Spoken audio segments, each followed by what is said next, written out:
Pendidikan Agama Islam kelas 2C. Di sini saya ingin memenuhi tugas ujian akhir semester mata kuliah Ushul Fikih dengan dosen pengampu Bapak Muhammad Edi Waluyo MSI. Di sini saya akan menjelaskan tentang ijma, qiyas, dan ijtihad.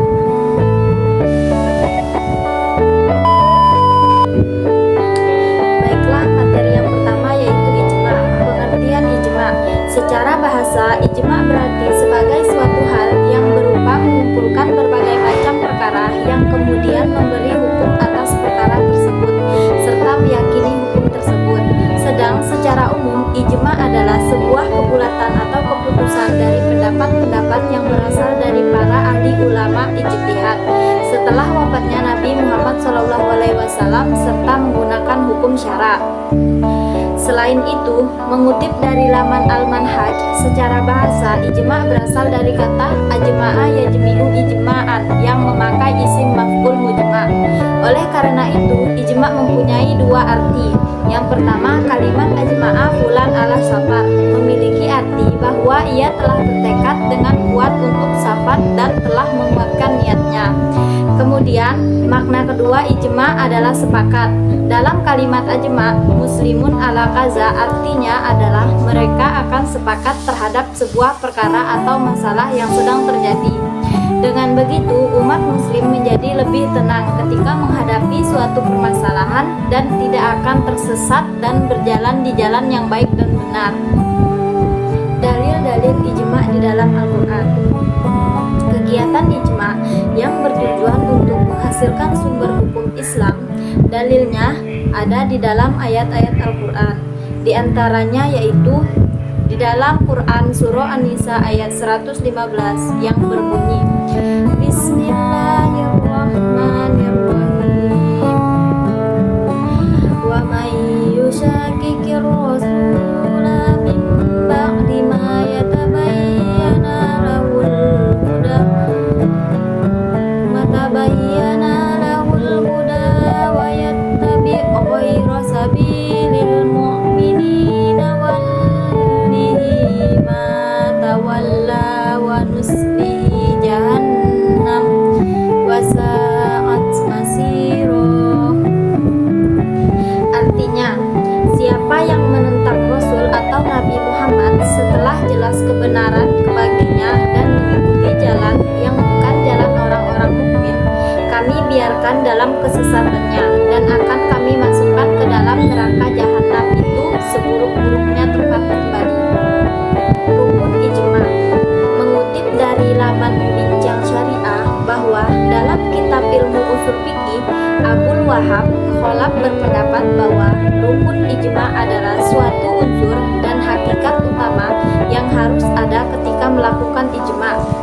Beliau juga berpendapat bahwa rukun ijma ada 4, yaitu yang pertama, ketika ada sesuatu peristiwa atau permasalahan yang solusinya membutuhkan ijma, harus ada beberapa orang yang sudah setara dengan mujtahid.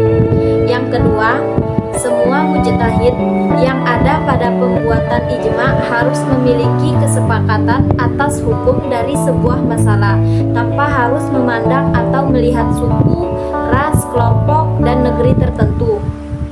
Yang ketiga, kesepakatan dalam ijma bisa tercapai dan sah jika setiap mujtahid yang hadir sudah menyampaikan pendapatnya sebagai bentuk dari hasil usaha ijtihadnya. Yang terakhir, kesepakatan hukum yang sudah dicapai saat melakukan ijma berasal dari hasil kesepakatan para ulama dan mujtahid secara keseluruhan. Apabila ada beberapa ulama atau mujtahid yang tidak setuju dengan hasil kesepakatan yang sudah ditentukan, maka hal seperti itu tidak bisa disebut dengan ijma. Contoh ijma. Supaya lebih memahami apa itu ijma, maka kita perlu mengetahui contoh ijma apa saja. Berikut ini adalah contoh-contoh ijma. Di antaranya, yang pertama, kesepakatan para ulama dan mujtahid atas diharamkannya minyak babi. Yang kedua, menghasilkan kesepakatan berupa membukukan merupakan Al-Quran yang dilakukan pada masa kepemimpinan Abu Bakar As-Siddiq.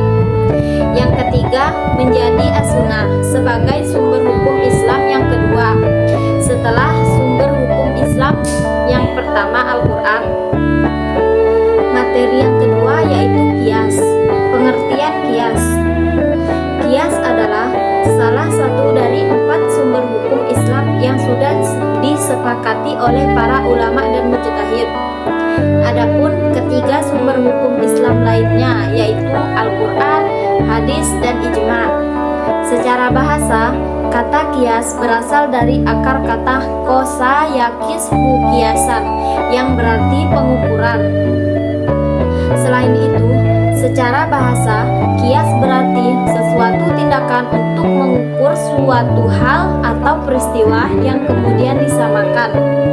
Para ulama usul fikih mengatakan bahwa walaupun qiyas sangat beragam, tetapi masih mempunyai makna yang sama.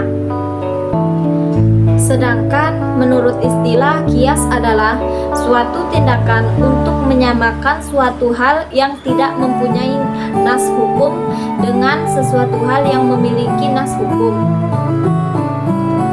Kemudian dilihat berdasarkan kesamaan ilat yang diperhatikan sesuai dengan syarak.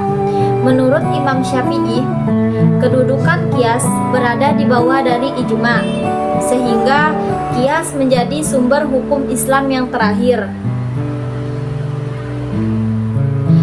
Dalil qiyas dalam Al-Quran terdapat pada surah An-Nisa ayat 59. Bismillahirrahmanirrahim. Ya ayyuhallazina amanu atiiqullaha wa atiiqur rasul wa uli amri minkum fa in tanaza'tum fi syai'in farudduhu ilallahi war rasul in kuntum tu'minuna billahi wal yawmil akhir zalika khairu wa ahsanu ta'wila. Artinya, wahai orang-orang yang beriman, taatilah Allah dan taatilah Rasul atau Nabi Muhammad serta ulul amri atau pemegang kekuasaan di antara kamu. Jika kamu berbeda pendapat tentang sesuatu, kembalikanlah kepada Allah atau Al-Quran dan Rasul atau sunnahnya. Jika kamu beriman kepada Allah dan hari akhir, yang demikian itu lebih baik bagimu, yang lebih bagus akibatnya atau dunia dan akhirat. Rukun qiyas. Sama halnya dengan ijma, qiyas juga memiliki rukun-rukunnya. Dengan rukun-rukun qiyas, maka qiyas menjadi sah. Oleh sebab itu, dalam menentukan qiyas, maka harus memenuhi rukun-rukun qiyas terlebih dahulu. Yang pertama yaitu asal. Asal adalah asal mula dari suatu permasalahan yang sudah ada sebelumnya atau hukumnya sudah ada dalam bentuk ijma atau nas. Yang kedua hukum asal, yaitu hukum syara yang sudah ditetapkan oleh nas seperti sudah dikehendaki untuk melakukan penetapan terhadap hukum far'u. Yang ketiga far'u, yaitu cabang yang berasal dari masalah asal. Rukun far'u ini biasanya berasal dari suatu akibat dari sebab yang sudah ada sebelumnya. Yang keempat ilat, yaitu dilihat secara bahasa, ilat bisa diartikan sebagai suatu alasan yang menjadi hukum asal atau dapat dikatakan bahwa ilat menjadi suatu alasan bagi persyariatan hukum. Contoh qiyas. Contoh qiyas yang ada di dekat kita diantaranya: yang pertama, menentukan narkotika sebagai barang homer atau minuman yang memabukkan. Sewa menyewa ketika azan sholat Jumat memiliki hukum makruh. Materi yang terakhir yaitu ijtihad. Pengertian ijtihad. Secara etimologi, kata ijtihad berasal dari kata al-jahd, al-juhud, dan at-taqot, yang artinya kesulitan, kesusahan, dan juga berupa suatu kesanggupan atau kemampuan, al-masyaqot. Kata al-juhud menunjukkan pekerjaan yang sulit dilakukan atau lebih dari pekerjaan biasa. Sedangkan kata ijtihad yaitu bentuk masdar sulasi mazid dari kata kerja ijtihada yajtahidu ijtihadan yang berarti bersungguh-sungguh dan mencurahkan segala kemampuannya. Kata ijtihad juga bermakna kesungguhan, kegiatan, dan ketekunan. Kata ijtihad berasal dari kata berbahasa Arab jahadah yang berarti pencurahan segala kemampuan untuk memperoleh sesuatu dari berbagai urusan. Ringkasnya, ijtihad berarti sungguh-sungguh atau bekerja keras dan gigih untuk mendapatkan sesuatu. Dalil ijtihad dalam Al-Quran yaitu ayat Al-Quran yang dipahami oleh para ulama sebagai ayat yang menunjukkan dan menjelaskan penetapan ijtihad sebagai dasar tasyri' penetapan hukum adalah Quran Surah An-Nisa ayat 59 yang berbunyi Bismillahirrahmanirrahim Ya ayyuhallazina amanu ati'ullaha wa ati'ur rasul wa alil amri wa minkum fa in tanaraqtum fi syai'in farudduhu ilallahi war rasul. Artinya, hai orang-orang yang beriman, taatilah Allah dan taatilah Rasul-Nya, dan orang-orang yang memegang kekuasaan di antara kamu.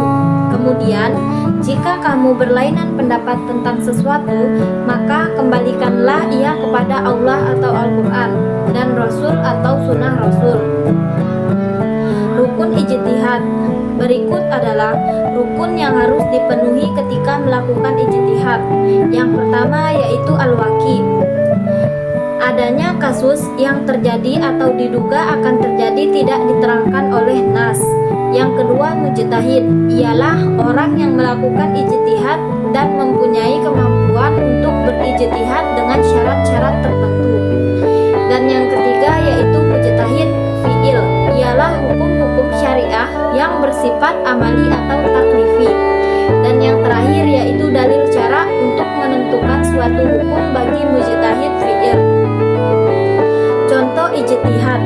Ijtihad adalah usaha bersungguh-sungguh seseorang mujtahid atau ahli hukum Islam untuk mencari solusi atau penjelasan hukum dalam masalah yang tidak dijelaskan secara eksplisit dalam Al-Quran dan hadis.